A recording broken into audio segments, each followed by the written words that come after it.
बर्तमान बड़ खबर पानीपाग को नहीं पुणी आसूची नुआ सूचना नुआ अपडेट पुणी आसूची आउ एक लघुचाप एपटे कमिला शीत बढ़ कुहुड़ी जनजीवन अस्तव्यस्त गाड़ी चालक सावधान सेपटे 2 डिग्री खसब पारद पुणी फेरब कि शीत लघुचाप आनब कि प्रबल वर्षा कौन रही डिटेल्स इनफर्मेशन आज भिडियो आम जाना।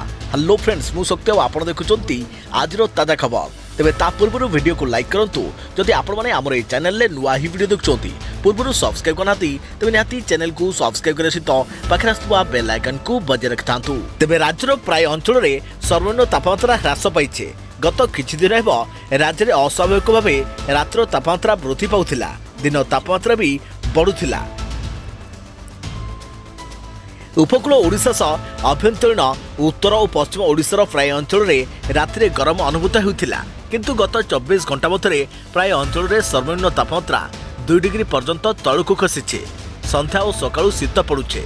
भुवनेश्वर पानीपाग विज्ञान केन्द्र सूचना अनुसार आसंता 24 घंटा मध्य रातिर तापमात्रा 2 डिग्री पर्यंत ह्रास पाइबार संभावना थिबारु इंग्राजी नुआवर्ष अर्थात आज शीत अनुभूत पुणी हेब। कुहुड़ी करुछि अस्तव्यस्त गाड़ी चालकों को सावधान येलो वार्निंग जारी। परवर्ती 3 ରୁ 4 दिन पुणी रातिर तापमात्रा वृद्धि पाइब। समतल और पहाड़िया अंचल गुड़िक सर्वनिम्न तापमात्रा 2 डिग्री 3 डिग्री पर्यंत बढ़िबार संभावना रही।